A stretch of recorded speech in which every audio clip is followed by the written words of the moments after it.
ഇതൊരു ചെറിയ ചടങ്ങായി നടത്തുക എന്നതായിരുന്നു ഉദ്ദേശിച്ചിരുന്നത്. എന്നാൽ അതിനൊരു സാമൂഹ്യ പ്രസക്തിയുണ്ട് എന്ന് കണ്ടുകൊണ്ടാണ് ഇതുപോലൊരു സ്ഥലം തിരഞ്ഞെടുത്ത് ഈ പരിപാടി സംഘടിപ്പിക്കാൻ സന്നദ്ധമായിട്ടുള്ളത്. ഇതിൻ്റെ പശ്ചാത്തലത്തെക്കുറിച്ചെല്ലാം സ്വാഗത പ്രാസംഗികനും അധ്യക്ഷനും ചുരുക്കം വാക്കുകളിലാണെങ്കിലും ഇവിടെ സൂചിപ്പിച്ചിട്ടുണ്ട്. വളരെ പെട്ടെന്ന് ഉരുത്തിരിഞ്ഞു വന്ന ഒരു സാഹചര്യമാണ് പയ്യന്നൂരിലുണ്ടായത് എന്ന് ചിലർക്കെങ്കിലും തോന്നാമെങ്കിലും കമ്മ്യൂണിസ്റ്റ് പാർട്ടിക്കകത്ത് ഒരിക്കലും സംഭവിക്കാൻ പാടില്ലാത്ത ചില അപജയങ്ങൾ ശ്രദ്ധയിൽപ്പെട്ടപ്പോൾ അത് ഉയർത്തിക്കൊണ്ട് നീണ്ട 5 വർഷക്കാലം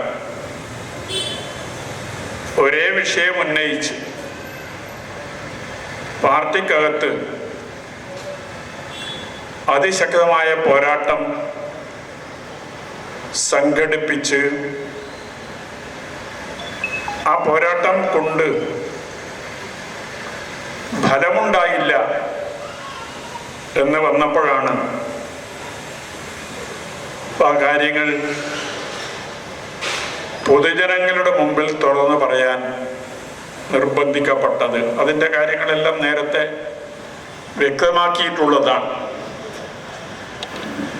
നേതൃത്വത്തെ അണികൾ തിരുത്തണം എന്ന പേരിൽ ഒരു പുസ്തകം എഴുതി പ്രസിദ്ധീകരിക്കുകയും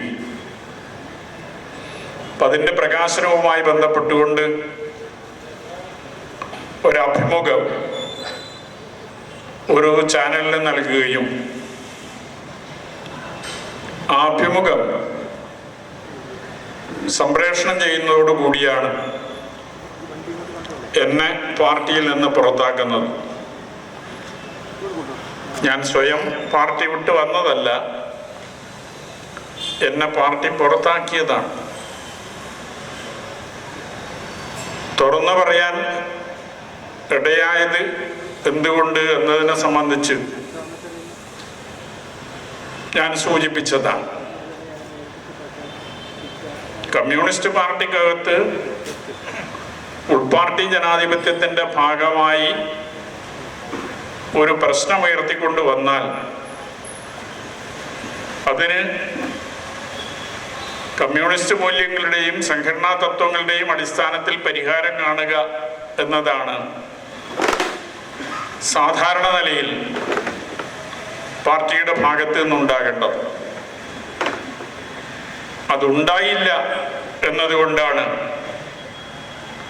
ബഹുജനങ്ങളോട് പറയാൻ നിർബന്ധിക്കപ്പെട്ടത്. അങ്ങനെ പുറത്താക്കിയപ്പോൾ അതിലെന്താ ഇത്ര ആഹ്ലാദം പ്രകടിപ്പിക്കാൻ എന്നത് എനിക്ക് ഇന്നേ വരെ മനസ്സിലായിട്ടില്ല. മറ്റ് പാർട്ടികളിൽ പ്രവർത്തിക്കുന്നവരുൾപ്പെടെ സമൂഹത്തിലെ എല്ലാ വിഭാഗം ആളുകളെയും കമ്മ്യൂണിസ്റ്റുകാരാക്കി മാറ്റാനുള്ള ശ്രമമാണ് ലോകത്തുള്ള എല്ലാ കമ്മ്യൂണിസ്റ്റ് പാർട്ടികളും എല്ലാ കാലത്തും നടത്തിയിട്ടുള്ളത്. പക്ഷെ കേരളത്തിൽ കമ്മ്യൂണിസ്റ്റ് പാർട്ടിയിൽ നിന്ന് ഒരാളെ പുറത്താക്കുമ്പോൾ അതിൽ ആഹ്ലാദം പ്രകടിപ്പിച്ചുകൊണ്ട് പ്രകടനം നടത്തുകയാണ്. പുറത്താക്കിയാളുടെ വീട്ടിന് മുമ്പിൽ ഗേറ്റിന് മുമ്പിൽ പടക്കം പൊട്ടിക്കുകയാണ്. എന്താ ഇതുകൊണ്ട് ഉദ്ദേശിക്കുന്നത് എന്നത് അന്ന് മനസ്സിലായില്ലെങ്കിലും പിന്നീടുള്ള സംഭവങ്ങൾ എന്താണ് ഉദ്ദേശിച്ചത് എന്ന് ജനങ്ങളെ ബോധ്യപ്പെടുത്തുന്ന വിധത്തിലുള്ളതായിരുന്നു. ആളുകളെ ഭയപ്പെടുത്തി കീഴ്പ്പെടുത്തുക എന്ന സമീപനമാണ്. അതൊരു ഫാസിസ്റ്റ് രീതിയാണ്. ആ ഫാസിസ്റ്റ് രീതി ഫാസിസത്തിനെതിരെ അതിശക്തമായ നിശിതമായ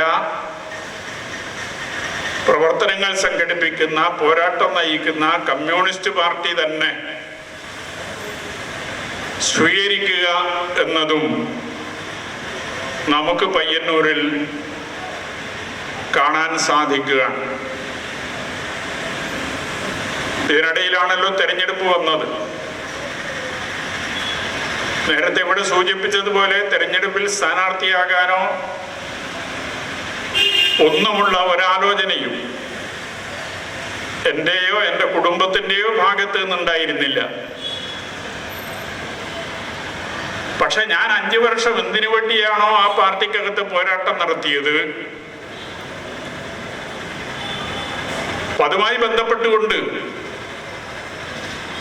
ജനങ്ങളെ വെല്ലുവിളിക്കത്തക്ക രീതിയിൽ ഒരു നിലപാട് ആ പാർട്ടി സ്വീകരിച്ചപ്പോ കളങ്കിതനായ വ്യക്തിയെ തന്നെ വീണ്ടും സ്ഥാനാർത്ഥിയാക്കാൻ തീരുമാനിച്ചപ്പോഴാണ് ഞാൻ പാർട്ടിക്കകത്ത് നടത്തി വന്ന പോരാട്ടം ബഹുജനങ്ങൾക്കിടയിലേക്ക് വ്യാപിപ്പിക്കേണ്ടതുണ്ട് എന്ന ബോധ്യത്തിലേക്ക് ഞാൻ എത്തിച്ചേരുന്നത്.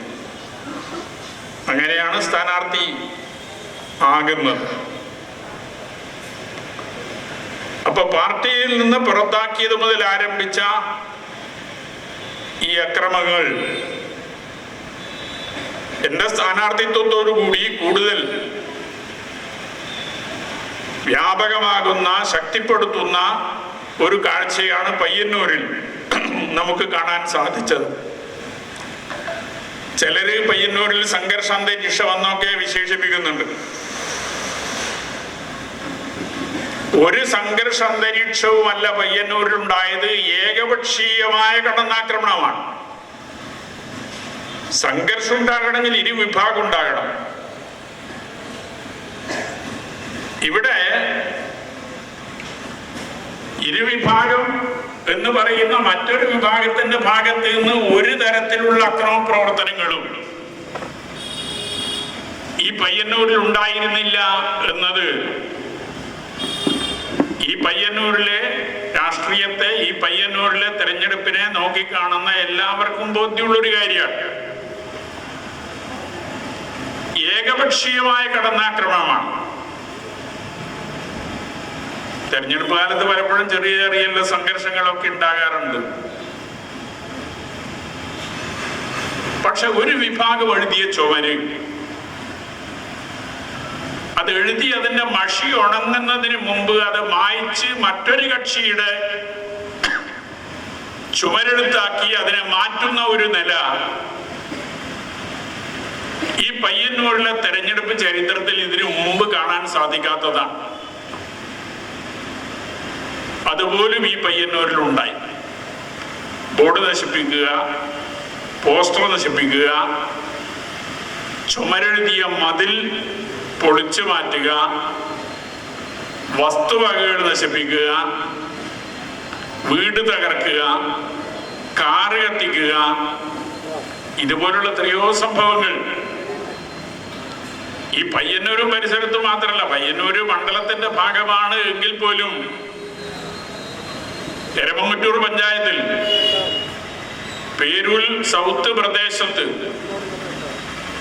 ഒരു സർക്കാർ ജീവനക്കാരന്റെ കാർ ഉൾപ്പെടെ കത്തിക്കാനുള്ള ശ്രമം ഇതിന്റെ ഭാഗമായി നടന്നു എന്നത് നമ്മളെല്ലാം മനസ്സിലാക്കിയതാണ്. അയാൾ ഒരു തെരഞ്ഞെടുപ്പ് ക്യാമ്പയിനും നടത്തിയിട്ടില്ല. അദ്ദേഹം സ്ഥിരമായി ഫേസ്ബുക്കിൽ എഴുതുന്ന ഒരാളാണ്. അയാൾക്ക് ശരിയല്ല എന്ന് തോന്നുന്ന വിഷയത്തെക്കുറിച്ച് അയാളുടെ അഭിപ്രായം ഫേസ്ബുക്കിലൂടെ പൊതുജനങ്ങളെ അറിയിക്കാറുള്ള ഒരാളാണ്. അത് എത്രയോ വർഷമായി അയാൾ തുടർന്നു വരുന്ന ഒരു കാര്യമാണ്. ഇന്നോ ഇന്നലെയോ ആരംഭിച്ച ഒരു കാര്യമല്ല. അദ്ദേഹത്തിന്റെ പേരൂല് സൗത്തിലെ അദ്ദേഹത്തിന്റെ വീട്ടിലുള്ള കാറ് പോലും കത്തിക്കാനുള്ള ശ്രമം ഇതിന്റെ ഭാഗമായി നടക്കുകയുണ്ടായി. ഒരു സമാധാനം നിലനിർത്തുന്നതിന് വേണ്ടിയുള്ള ആലോചനയുടെ ഭാഗമായി സർക്കാർ സംവിധാനം യോഗം വിളിച്ചു ചേർത്തു. യോഗം വിളിച്ചു ചേർത്തപ്പോ അന്ന് ആ യോഗത്തിൽ പങ്കെടുത്ത ഡിവൈഎസ്പി ആ യോഗത്തിൽ പറഞ്ഞത് 19 FIR ഞങ്ങൾ രജിസ്റ്റർ ചെയ്തിട്ടുണ്ട് എന്നാണ്. ഇപ്പൊ അത് 22ആയി. തുടർന്ന് 2-3 സംഭവങ്ങൾ ഉണ്ടായി, അത് FIR രജിസ്റ്റർ ചെയ്തിട്ടുണ്ട്. ഇപ്പോ 22 സംഭവങ്ങൾ പയ്യന്നൂരിൽ ഉണ്ടായിട്ടുണ്ട്. 22 FIR രജിസ്റ്റർ ചെയ്തിട്ടുണ്ട്. അതിൽ ഒരു FIR-ൽ മാത്രമാണ് കുറ്റക്കാരെന്ന് പറയുന്ന ആളുകളെ അറസ്റ്റ് ചെയ്ത് നിയമത്തിന്റെ മുമ്പിൽ കൊണ്ടുവരുന്നതിന് വേണ്ടി സന്നദ്ധമായിട്ടുള്ളത്. അത് സഖാവ് ടി പുരുഷോത്തമന്റെ വീട് ആക്രമിച്ച, കാറ് കത്തിച്ച സംഭവവുമായി ബന്ധപ്പെട്ടുകൊണ്ടാണ്. അതല്ലാതെ മറ്റ് ബാക്കി 21 കേസിലും ഒരാളെ പോലും അറസ്റ്റ് ചെയ്യുന്നതിന് നിയമ സംവിധാനം സന്നദ്ധമായിട്ടില്ല, നീതിപാലകർ സന്നദ്ധമായിട്ടില്ല എന്നത് പയ്യന്നൂരിന്റെ അനുഭവമാണ്. അക്രമങ്ങൾ ആവർത്തിച്ചുകൊണ്ടിരിക്കുമ്പോൾ എങ്ങനെയാണത് അവസാനിപ്പിക്കാൻ സാധിക്കുക? പോലീസിന്റെ ശക്തമായ നടപടിയുടെ ഭാഗമായിട്ടാണ്, നിലപാടുകളുടെ ഭാഗമായിട്ടാണ്. ആധുനിക രീതിയിലുള്ള അന്വേഷണ സംവിധാനങ്ങളൊക്കെ ഇന്ന് നിലവിലുണ്ട്. ഈ അറസ്റ്റ് ചെയ്തത് തന്നെ CCTV ദൃശ്യത്തിന്റെ അടിസ്ഥാനത്തിലാണ് എന്നതാണ് ഞങ്ങൾക്ക് മനസ്സിലാക്കാൻ സാധിച്ചത്. ആ അക്രമ സംഭവവുമായി ബന്ധപ്പെട്ടുകൊണ്ട് CPM-ന്റെ പയ്യന്നൂർ ഏരിയ സെക്രട്ടറി ആ സംഭവത്തെ തള്ളിപ്പറയാൻ തയ്യാറായിട്ടുണ്ട്. ഞങ്ങൾക്ക് അതുമായി ബന്ധപ്പെട്ടുകൊണ്ട് ഒരു പങ്കുമില്ല എന്നാണ് അദ്ദേഹം മാധ്യമങ്ങളോട് പറഞ്ഞത്. തൊട്ടടുത്ത ദിവസമാണ് അറസ്റ്റ് നടന്നത്. അറസ്റ്റ് നടന്ന് അവരെ കോടതിയിൽ ഹാജരാക്കി റിമാൻഡ് ചെയ്ത് ജയിലിലേക്ക് കൊണ്ടുപോകുമ്പോ ഒരു ലോക്കൽ സെക്രട്ടറിയുടെ നേതൃത്വത്തിലാണ് അവർക്ക് അഭിവാദ്യം അർപ്പിച്ച് മുദ്രാവാക്യം വിളിച്ച് യാത്രയയക്കുന്നത്. പങ്കില്ല എന്ന് പറഞ്ഞ പ്രസ്താവനയും ഈ അഭിവാദ്യം അർപ്പിച്ചുകൊണ്ടുള്ള യാത്രയയപ്പും തമ്മിൽ കൂട്ടി വായിക്കുന്ന പയ്യന്നൂരിലെ രാഷ്ട്രീയ വിദ്യാർത്ഥികൾക്ക്, രാഷ്ട്രീയ നിരീക്ഷകർക്ക് കാര്യങ്ങൾ കൃത്യമായി മനസ്സിലാക്കാൻ സാധിക്കുന്നതാണല്ലോ. പയ്യന്നൂരിലെ സംഘർഷം എന്ന് ചിലർ വിശേഷിപ്പിക്കുന്ന ഏകപക്ഷീയമായ കടന്നാക്രമണങ്ങൾ അവസാനിപ്പിക്കണമെന്നതാണ് പയ്യന്നൂരിലെ ജനങ്ങളുടെ ആഗ്രഹം. ഇപ്പൊ കഴിഞ്ഞ 26-ാം തീയതി ഞായറാഴ്ചയാണ് പയ്യന്നൂരിൽ ഈ അക്രമ സംഭവങ്ങൾക്കെതിരായി ജനകീയ മനസാക്ഷി ഉണർത്താൻ സാധിക്കത്തക്ക രീതിയിലുള്ള ഒരു പരിപാടി ഇതേ ഗാന്ധി പാർക്കിൽ വെച്ച് സംഘടിപ്പിക്കപ്പെട്ടത്. അതിലൊട്ടേറെ ആളുകൾ സംസാരിച്ചിട്ടുണ്ട്. ഇന്ന് കേരളത്തിലെ ജനങ്ങൾ സംഘർഷം ആഗ്രഹിക്കുന്നില്ല. സമാധാനപരമായി ജീവിക്കാനുള്ള സാഹചര്യം ഉണ്ടാകണമെന്നതാണ് എല്ലാവരും ആഗ്രഹിക്കുന്നത്. അക്രമത്തെ എതിർക്കാനും അപലപിക്കാനും വലിയ വിഭാഗം ജനങ്ങൾ മുന്നോട്ട് വരുന്നുണ്ട്.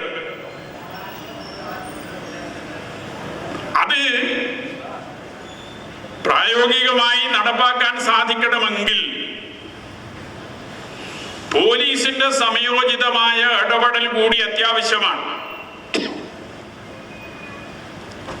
ഇപ്പൊ പയ്യന്നൂരിൽ ഈ അക്രമങ്ങളുമായി ബന്ധപ്പെട്ടുകൊണ്ട് എത്ര വീടുകൾക്കാണ് പോലീസ് കാവലേർപ്പെടുത്തിയിട്ടുള്ളത്?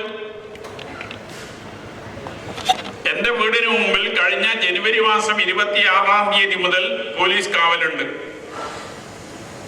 ഇടയ്ക്കൊരു 4-5 ദിവസം ആ കാവൽ ഒഴിവാക്കിയിരുന്നു. പക്ഷെ പിന്നീട് അത് വീണ്ടും അവര് തന്നെ പുനഃസ്ഥാപിക്കുകയാണ് ചെയ്തത്.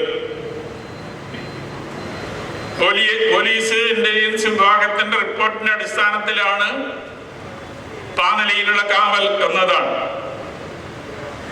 വെള്ളൂരിൽ എന്റെ വീട്ടിന്റെ പരിസരത്തായി 10-15ഓളം വീടുകൾക്ക് ഇപ്പൊ കാവൽ ഏർപ്പെടുത്തിയിട്ടുണ്ട്. എത്ര കാലം ഈ പോലീസ് കാവലിൽ ആളുകൾക്ക് ജീവിക്കാൻ സാധിക്കും? പോലീസ് കാവലിൽ ജീവിക്കേണ്ടുന്ന ഒരു ഭീകരാന്തരീക്ഷം പയ്യന്നൂരിലുണ്ടോ? ഉണ്ടെങ്കിൽ അതിനാരാണ് ഉത്തരവാദി?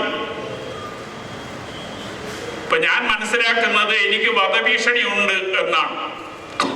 നേരിട്ട് എന്നോട് ആരും വധഭീഷണി മുഴക്കിയിട്ടില്ല. ഫോണിലൂടെയോ നേരിട്ടോ ഒരു ഭീഷണിയും എനിക്കെതിരെ ഉണ്ടായിട്ടില്ല. പക്ഷെ പോലീസിന്റെ വിലയിരുത്തൽ അങ്ങനെയാണ്. അതിന് എന്തെങ്കിലും ഒരു കാരണം വേണ്ടേ? ഞാൻ എന്ത് തെറ്റാ ചെയ്തത്? ഞാൻ നേരത്തെ പറഞ്ഞ കമ്മ്യൂണിസ്റ്റ് പാർട്ടിക്കകത്ത് നടക്കാൻ പാടില്ലാത്ത കാര്യങ്ങൾ നടന്നപ്പോ ആ കാര്യങ്ങൾ പരിശോധിക്കാൻ പാർട്ടി ഔദ്യോഗികമായി എന്നെ ഓഡിറ്ററായി നിശ്ചയിച്ചതിന്റെ ഭാഗമായി കണ്ടെത്തിയ കൃത്രിമങ്ങൾ പാർട്ടിയുടെ ശ്രദ്ധയിൽപ്പെടുത്തി എന്നതാണ്. അങ്ങനെ ഓഡിറ്റ് ചെയ്താൽ എന്തെങ്കിലും ന്യൂനതകൾ കണ്ടെത്തിയാൽ അത് പാർട്ടിയുടെ ശ്രദ്ധയിൽപ്പെടുത്താൻ പാടില്ല എന്നതാണോ? അങ്ങനെ പാർട്ടിയുടെ ശ്രദ്ധയിൽപ്പെടുത്തിയാൽ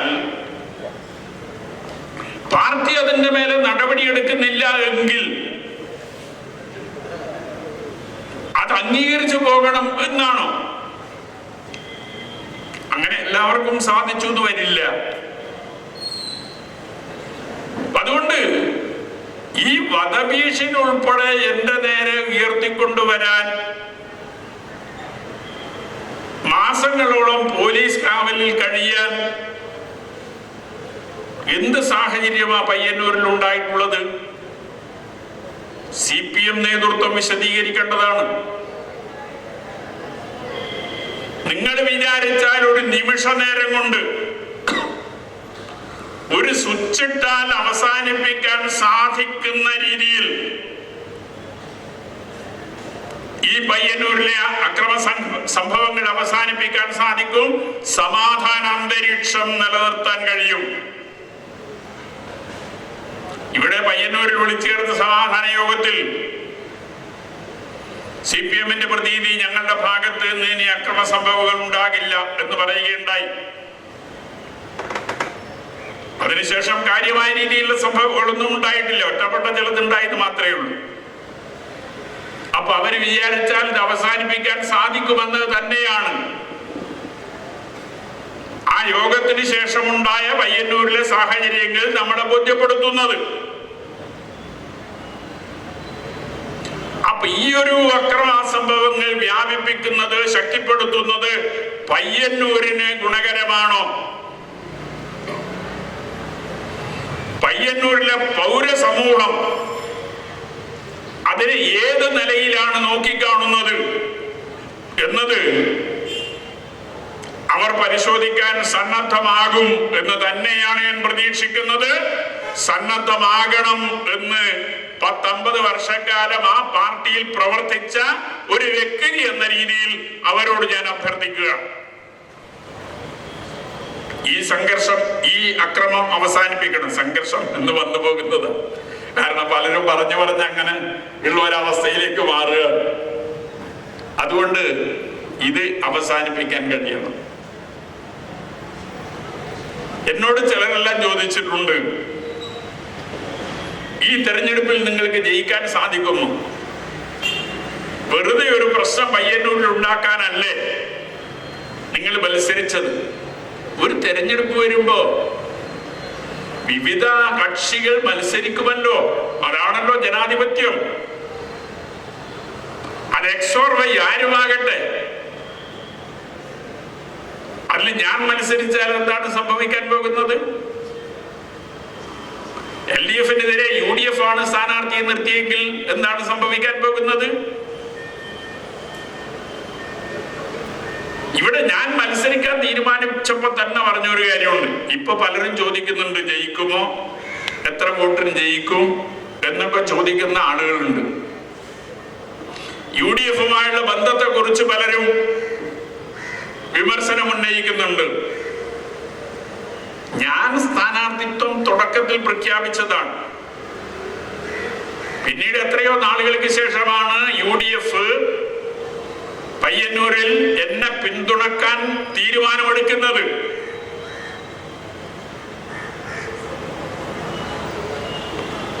ആ നിലയിൽ പിന്നീട് യോജിച്ച പ്രവർത്തനങ്ങളുമായി തന്നെയാണ് മുന്നോട്ട് പോയത്. ഞാൻ സ്ഥാനാർത്ഥിയാകാൻ തീരുമാനിച്ചപ്പോൾ ജയിക്കുക എന്ന ഒരു ഉദ്ദേശമേ ഉണ്ടായിരുന്നില്ല. ഞാൻ പാർട്ടിക്കകത്ത് നടത്തിയ പോരാട്ടം സമൂഹത്തിലും തുടരേണ്ടതുണ്ട് എന്ന ബോധ്യത്തിന്റെ അടിസ്ഥാനത്തിൽ ആ പോരാട്ടത്തിന്റെ ഭാഗമാണ് എന്റെ സ്ഥാനാർത്ഥിത്വം. പക്ഷേ തെരഞ്ഞെടുപ്പ് പ്രവർത്തനവുമായി മുന്നോട്ട് പോയപ്പോ വലിയ നിലയിലുള്ള ആവേശം ഉണ്ടാക്കത്തക്ക വിധത്തിലുള്ള പ്രതികരണങ്ങളാണ് ജനങ്ങളുടെ ഭാഗത്ത് നിന്നുണ്ടായത്. എന്നാലും ജയിക്കും എന്ന വിശ്വാസമേ ഉണ്ടായിരുന്നില്ല, അങ്ങനെ ഒരു പ്രതീക്ഷയേ ഉണ്ടായിരുന്നില്ല. പക്ഷെ പോളിംഗ് കഴിഞ്ഞ് പലരും പലരോടും രഹസ്യമായി പറഞ്ഞുകൊണ്ടിരിക്കുന്ന അഭിപ്രായങ്ങളിൽ പലതും ചെവിയിലെത്തിയപ്പോ, എന്റെ മാത്രമല്ല ഈ ഇരിക്കുന്ന പലരുടെയും ചെവിയിലെത്തിയപ്പോ, CPM-നകത്ത് ഈ തെരഞ്ഞെടുപ്പിൽ അടിയൊഴുക്ക് അതിശക്തമാണ് എന്നതാണ് മനസ്സിലാക്കാൻ സാധിക്കുന്നത്. അതുകൊണ്ട് വിജയപ്രതീക്ഷ ഇപ്പോ തള്ളിക്കളയുന്നില്ല. വോട്ടെല്ലാം പെട്ടിയിലാണ്. അതുകൊണ്ട് അതേക്കുറിച്ച് ഇപ്പൊ പറയേണ്ട കാര്യമില്ല. 4-ാം തീയതി വോട്ടെണ്ണു, അതുവരെ നമുക്ക് കാത്തിരിക്കാം. ഏതായാലും കഴിഞ്ഞ തവണ 1,00,000 വോട്ടിന് ഇതേ വ്യക്തി ജയിച്ച മണ്ഡലമാണിത്. 1,00,000 വോട്ടിന് എതിർ സ്ഥാനാർത്ഥിക്ക് ലഭിച്ചതിനേക്കാൾ 6,000 വോട്ട് കൂടുതലായിരുന്നു ഭൂരിപക്ഷം. 44,000-നടുത്ത് വോട്ടാണ് 2021 നിയമസഭാ തെരഞ്ഞെടുപ്പിൽ UDF സ്ഥാനാർത്ഥിക്ക് ഈ മണ്ഡലത്തിൽ ലഭിച്ചത്. LDF സ്ഥാനാർത്ഥി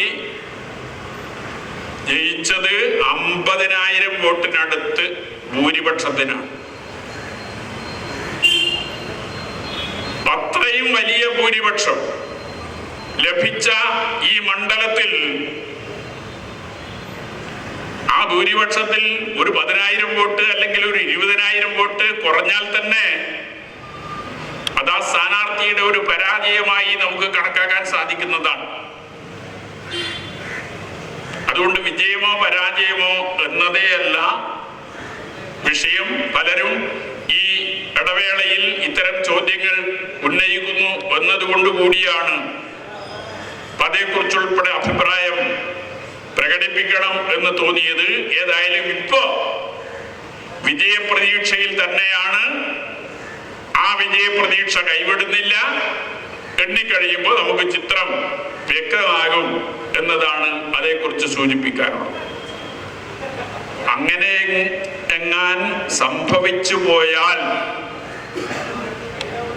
പയ്യന്നൂരിലെ അക്രമ സംഭവങ്ങളുടെ അവസ്ഥ, ക്രമസമാധാനത്തിന്റെ അവസ്ഥ എന്താകും എന്നത് കൂടി നമ്മൾ ചിന്തിക്കുന്നത് നന്നായിരിക്കും. അതുകൊണ്ട് CPM നേതൃത്വത്തെ ഉപദേശിക്കാൻ കഴിയുന്ന എല്ലാവരും, സമാധാനം ആഗ്രഹിക്കുന്ന പയ്യന്നൂരിലെ പൗരസമൂഹം എല്ലാവരും ആ പാർട്ടിയോട് ഈ അക്രമ പ്രവർത്തനങ്ങളിൽ നിന്ന് പിന്തിരിയാൻ ആവശ്യപ്പെടണം എന്നുകൂടി ഈ സന്ദർഭത്തിൽ അഭ്യർത്ഥിക്കുകയാണ്. ഒരു പോരാട്ടത്തിന്റെ ഭാഗമായി എനിക്ക് പിന്തുണ പ്രഖ്യാപിച്ചുകൊണ്ടൊരു പ്രകടനത്തിൽ പങ്കെടുത്തു എന്നതിന്റെ പേരിലാണ് പ്രസന്നന്റെ ബൈക്ക് ഇരുട്ടിന്റെ മറവിൽ സാമൂഹ്യദ്രോഹികൾ കത്തിച്ചത്. ഞാൻ അതുമായി ബന്ധപ്പെട്ടുകൊണ്ട് ജില്ലാ പോലീസ് സൂപ്രണ്ടിനെ വിളിച്ചിരുന്നു. ഒട്ടേറെ തവണ പയ്യന്നൂർ DYSPയെ നേരിട്ട് കണ്ട് കാര്യങ്ങൾ സംസാരിച്ചിരുന്നു. പക്ഷെ ഒരു അന്വേഷണ പുരോഗതിയും അതുമായി ബന്ധപ്പെട്ടുകൊണ്ടുണ്ടായിരുന്നില്ല എന്നതാണ്. പയ്യന്നൂർ പോലീസിന്റെ ഭാഗത്ത് നിന്നുണ്ടായ ഒരു വിചിത്രമായ അനുഭവം, ഒരു മതിൽ പൊളിക്കുന്ന ദൃശ്യം CCTVയിൽ അവർക്ക് ലഭിച്ചു, പോലീസിന്. പക്ഷെ അവർ അറസ്റ്റ് ചെയ്യാൻ തയ്യാറാകുന്നില്ല. അന്വേഷിച്ചപ്പോ എന്താ പറഞ്ഞ മറുപടി എന്താണെന്നറിയോ? ദൃക്സാക്ഷി വേണം എന്ന്. CCTVയിൽ ദൃശ്യങ്ങൾ പതിഞ്ഞിട്ടും അത് പോലീസിന്റെ ശ്രദ്ധയിൽ വന്നിട്ടും അറസ്റ്റ് ചെയ്യാൻ സന്നദ്ധമാകാത്ത പയ്യന്നൂരെ പോലീസ് പയ്യന്നൂരിലെ ക്രമസമാധാന പാലനത്തെ എങ്ങനെയാണ് നോക്കിക്കാണുന്നത് എന്നത് പയ്യന്നൂരിലെ പൗരസമൂഹം ഗൗരവമായി ചിന്തിക്കേണ്ടത്, പരിശോധിക്കേണ്ടുന്ന ഒരു കാര്യമാണ്. ഞാൻ ആദ്യം പറഞ്ഞല്ലോ, ഭയപ്പെടുത്തി കീഴ്പ്പെടുത്തുക എന്നതാണ് ഇവര് ആവിഷ്കരിച്ച് നടപ്പാക്കുന്ന തന്ത്രം. ആ ഭയപ്പെടുത്തി കീഴ്പ്പെടുത്താൻ ശ്രമിക്കുമ്പോ ആരാണ് ദൃക്സാക്ഷിയായി മൊഴി നൽകാൻ സന്നദ്ധമാവുക? ഇതേ ബൈക്ക് കത്തിച്ച സംഭവവുമായി ബന്ധപ്പെട്ടുകൊണ്ട് ഞാൻ DYSPയോട് പറഞ്ഞു, ഈ ബൈക്ക് കത്തിച്ച ആളുകളെ സംബന്ധിച്ച് വെള്ളൂരിലെ ജനങ്ങൾക്കിടയിൽ ഇന്ന ആളുകളാണ് എന്നത് സംബന്ധിച്ച് സംസാരമുണ്ട്. ആളെ പേര് ഞാൻ പറഞ്ഞു DYSPയോട്. ഇന്ന ആളുകളാണ് എന്ന് സംസാരമുണ്ട്. പക്ഷെ നിങ്ങളോട് ഒരാളും പറയാൻ തയ്യാറാകില്ല. എന്തുകൊണ്ടെന്നാൽ അവർക്ക് ഈ നാട്ടിൽ ജീവിക്കണം.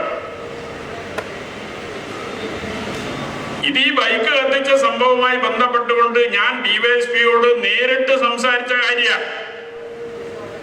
അതുകൊണ്ട് നിങ്ങൾ അവരെ സംബന്ധിച്ച് അന്വേഷണം നടത്തുക. ഇരുട്ടിൽ തപ്പേണ്ട കാര്യമില്ല. നിങ്ങൾക്ക് എന്തൊക്കെ സംവിധാനമുണ്ട് ആ നിലയിൽ അന്വേഷിച്ച് അവരെ കണ്ടെത്തുന്നതിന് വേണ്ടി പോലീസ് സംവിധാനത്തിന് സാധിക്കില്ലേ? പക്ഷെ ഇന്നേ വരെ ഒരു പുരോഗതിയും ഈ ബൈക്ക് കത്തിച്ച സംഭവവുമായി ബന്ധപ്പെട്ടുകൊണ്ട് അന്വേഷണത്തിൽ ഉണ്ടായില്ല. എന്ന് മാത്രമല്ല, 22 FIRൽ 21 FIRലും ഒരു FIR ഒഴികെ ബാക്കി 21 FIRലും ഒരു നടപടിയും ഉണ്ടായിട്ടില്ല എന്നത് കൂടി പയ്യന്നൂരിലെ ജനങ്ങൾ ഗൗരവമായി കാണേണ്ടുന്ന ഒരു കാര്യമാണ്. അതുകൊണ്ട് അക്രമത്തിനൊന്നും നമ്മൾ ആരും സന്നദ്ധല്ല. പയ്യന്നൂരിൽ സമാധാന അന്തരീക്ഷം നിലനിൽക്കണം എന്നതാണ് പയ്യന്നൂരിലെ പൗരസമൂഹത്തിന്റെ ആഗ്രഹം, അഭിപ്രായം. അങ്ങനെ വരുമ്പോ അക്രമം നടത്തുന്നവരെ, ഏകപക്ഷീയമായി അക്രമം നടത്തുന്നവരെ ഒറ്റപ്പെടുത്തുക എന്ന ചുമതല കൂടി ഈ പയ്യന്നൂരിലെ സമൂഹത്തിന് നിർവഹിക്കാനുണ്ട്. ആ ചുമതല കൂടി നിർവഹിക്കാൻ ഈ ഒരു അവസരം നമുക്ക് ഉപയോഗപ്പെടുത്താൻ കഴിയണം എന്ന ഉദ്ദേശത്തോടു കൂടിയാണ് ജനങ്ങളുടെ കൂട്ടായ്മയുടെ ഭാഗമായി അക്രമത്തിനെതിരായിട്ടുള്ള ഈ പ്രതിഷേധം പ്രകടിപ്പിക്കുക എന്നതിന്റെ ഭാഗമായിട്ട് കൂടിയാണ് ഇങ്ങനെ ഒരു ചലഞ്ചിലൂടെ ഈ ബൈക്ക് നൽകുന്നതിന് വേണ്ടി ഞങ്ങൾ സന്നദ്ധമായത്. അതിന് ഈ ഗാന്ധി പാർക്ക് തിരഞ്ഞെടുത്തിട്ടുള്ളത് നേരത്തെ ഇവിടെ അതിന്റെ കാര്യങ്ങളെ സംബന്ധിച്ചെല്ലാം വിശദീകരിച്ചിട്ടുണ്ട്. ഇപ്പോ ഞാൻ കണക്ക് പറയണം എന്ന നിലയിൽ വാട്സപ്പിൽ ഫേസ്ബുക്കിൽ ഒക്കെ പല ആളുകളും അഭിപ്രായം പറയുകയാണ്. അതിലൊന്നും ഒരു അഭിപ്രായ വ്യത്യാസവും എനിക്കില്ല. എല്ലാത്തിനും കൃത്യമായ കണക്കുണ്ടാകണം എന്ന് പറയുന്നയാളാണ് ഞാൻ. ആ കണക്ക് സുതാര്യമായിരിക്കണം.